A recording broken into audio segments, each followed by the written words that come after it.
Rahman M. Mohammed, 38 years old, was born on November 12 in 1982. He was on parole from previous run-ins with the law. He also had a history of mental illness. He moved back and forth between his father's home and his mother's home, until his father passed away. He then permanently moved into his father's home. The location was off East 46th Street in Kansas City, Missouri. His mother, Shirley Mohammed, and his two siblings lived at the 3200 block of Woodland Avenue in Kansas City, Missouri. Shirley worried that her son, Rahman, was experiencing psychotic breaks due to his frequent aggressive behavior and use of profanity toward her. Shirley Rahman Mohammed, age 63, was born in Marianna, Arkansas on February 7 in 1958. Her mother died when she was only 5 years old. In 1979 she moved to Kansas City, Missouri to be near her aunt and other family members. She began her career in the transportation industry in 1992. Her first position was with the Jackson County School District as a school bus driver with Vanguard Transportation Company. Then 5 years later she began her career with the Kansas City Area Transportation Authority. She remained there for 24 years. Shirley had a total of 9 children. Azalea Jordan, age 23, was Shirley's youngest daughter. She was born on March 10 in 1998. She lived with her mother. She was known as Tyler. She graduated from Central High School in 2016. In the fall of 2016 she enrolled in the University of Missouri in Kansas City to obtain a nursing degree. While attending the university she also worked in the retail industry for Research Medical Center. Jalen Latrell Razon, age 25, was born on May 12 in 1996. He graduated from De La Salle Charter High School in 2014. After graduating high school, Jalen wanted to help support his single mother and his siblings, so he entered the Job Corps training program, and learned the trade of interior painting. By 2015 he began working with U-Haul Fulfillment Center. He was known to do an outstanding job and be very proficient. He was so proficient and trusted that his superiors began training him for more skilled positions within the company. Around 9 p.m. on July 15 in 2021, an out-of-state relative called police concerned about Shirley and her 2 children living in the home. She had made several calls to check on the family over a 3-day period, and could not get any of the family members to answer their phones. She expressed dire concerns due to Shirley confiding in her that her son, Rahman, was having psychotic episodes and being profane towards her. Police were dispatched to the home. Police arrived and found the front storm door locked. They could hear a dog barking inside but no answer from anyone to the door. They walked around to the back of the residence and found the back door wide open. They announced themselves and entered. Upon entry they found Jalen Latrell Razon in a seated position on the stair landing. He had been stabbed numerous times and was deceased. He had a $100 bill placed over his eyes. On the stairway leading upstairs there was a bloody trail. On the landing area, there was also a large amount of blood. A red, handled serrated kitchen knife was near the bathroom entrance. The blade of the knife was bent, and the tip was broken off. In a bedroom, they found Tyler Razon dead also from stab wounds. She was laying on the bed. A $100 bill was placed on her forehead. In another bedroom they found Shirley on her knees, with her face against the mattress. A $100 bill was placed on the back of her head. She also was a victim of stab wounds. Police described the scene as having blood all over the walls and floors. Early in the morning the next day, police found Rahman Mohammed at 2705 East 46th Street, his deceased father's home. He was sitting on the front porch. Authorities said they noticed fresh lacerations on his hands, and blood on his clothing. When officer approached him, He asked officers if they could take him to his mother's home because something happened to them and he needed to see them. Police immediately obtained a search warrant to search the home and found more bloody clothing. Police also obtained a court order for Mohammed's cell phone records. After receiving the data, they discovered that his cell phone pinged at the residence at the time of the murders. Later, through DNA tests, the blood found on his clothing on the day the bodies were discovered proved to be one of the victims.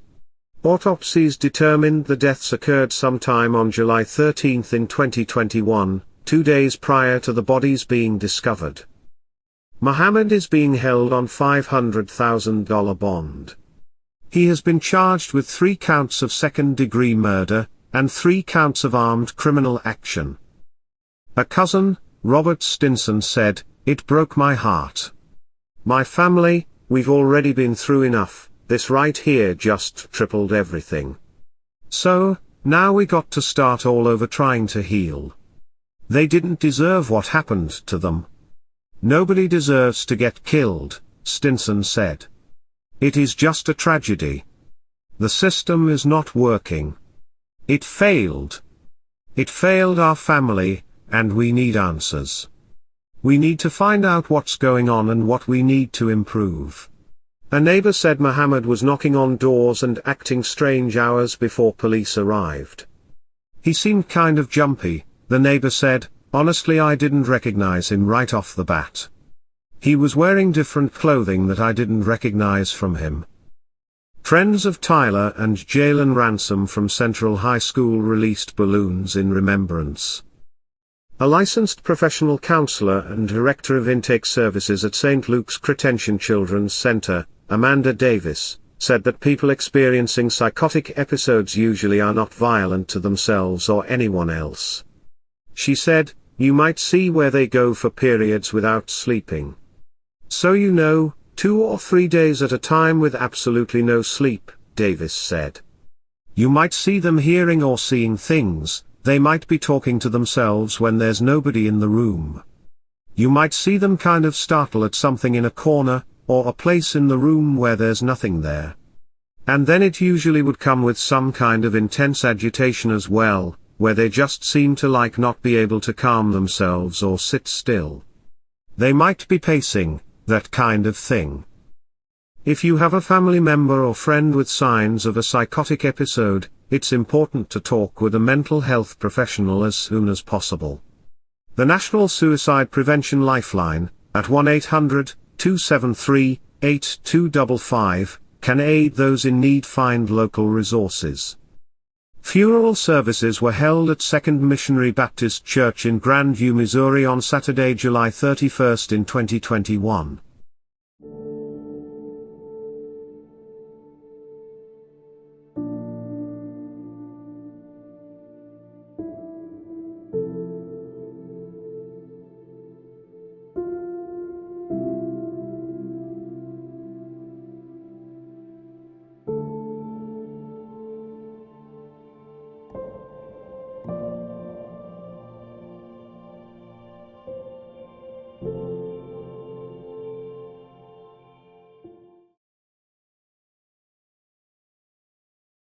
Gabriel Brown, age 45, was born on May 7 in 1976. He was married to Nakina Gilmer Brown, age 43.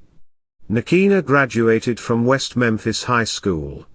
She was employed at Blue Cross Blue Shield of Tennessee. The couple had 3 children together. A 7-year-old son, Austin, and 2 younger children, Gavin and Dylan. Nakina has a teenage daughter from a previous relationship, Jalen Gilmer. Austin attended Herbert Carter Global Community Elementary School in Marion, Arkansas.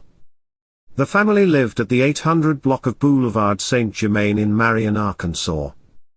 On Tuesday, October 12 in 2021, at around 9:30 a.m. officers were called to the scene.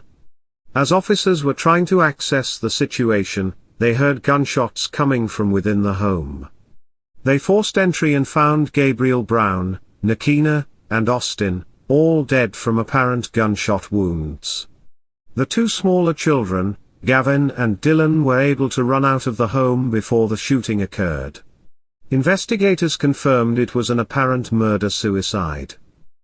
Nikina's uncle Charles Gilmer said, "No matter if the family member might not want you to get involved in it anyway. They might dislike you at the beginning, but it's possible you can save a life, and that's one of the things I'm somewhat struggling with," said Gilmore. He went on to say she was a very private person concerning her family and maybe what was going on, he said. She believed in marriage, and no matter what might have been going on between them, she wanted her marriage. She wanted it to work. She believed that things were going to get better. He continued, "It's devastating news. It's not something we can fathom. Still trying to wrap our heads around it. We just don't understand why." Neighbor Lonnie Hinton said, "You have to be careful because you just don't know how much a person can take. So, you have to be careful of the way you treat each other. And he says in his word, love ye one another, because you never know what people are going through in their personal lives." Jalen Gilmer, Nikina's daughter, said, "I lost my mother, Nikina Gilmer, and brother Austin Brown, Tuesday, October 12, 2021 due to domestic violence. Our lives have changed forever, but we will push through. My mother was so sweet and caring. Compassionate and sympathetic. Always saw the brighter side in things. My brother was autistic. Never let anything slow him down. He was funny and he was so full of energy." The investigation showed that there was a history of domestic violence. Nikina confided in family, and from her Facebook posts, that her husband, Gabriel Brown, had been beating her for years. Executive Director of Shelby County Crime Victims and Rape Crisis Center, Sandy Bromley, discussed some of the possible red flags for domestic violence. When you add firearms to the mix with domestic violence, lethality raises 5 times. So if you have a firearm in your home and you have a history of domestic violence, you are 5 times more at risk of being killed, she said. If a friend or relative isolates themselves, that could be a flag.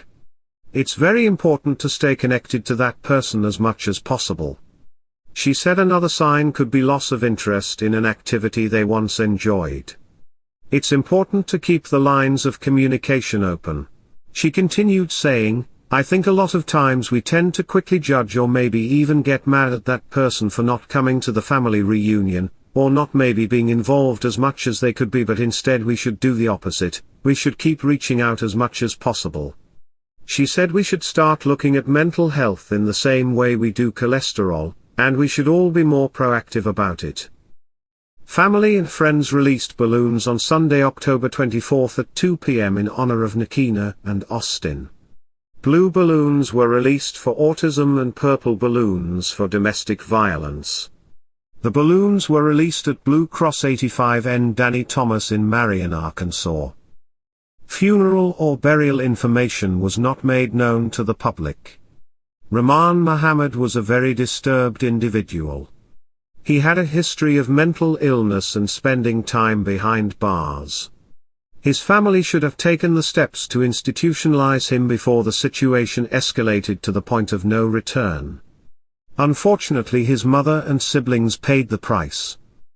When a family member shows signs of mental illness that shows any hint of danger toward others, family members should take immediate action and get that person into an institution for professional treatment.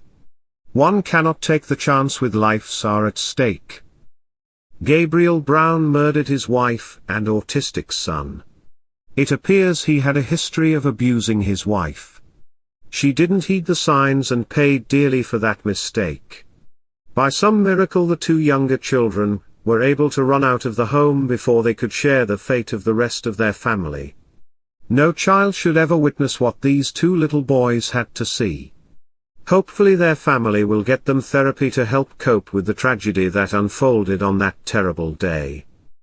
When someone shows any signs of abuse towards you, don't believe for a moment that you can change that person. A tiger cannot turn into a puppy because you wish it on them, or because you try really hard. It has nothing to do with you, it's an evil lurking deep inside them, The only option is to secretly leave and get far away, and never look back. May all the victims in both cases rest in peace. That concludes this episode. Keep your eye out for the next episode, coming soon. If you enjoyed this video, consider subscribing. Thanks for watching.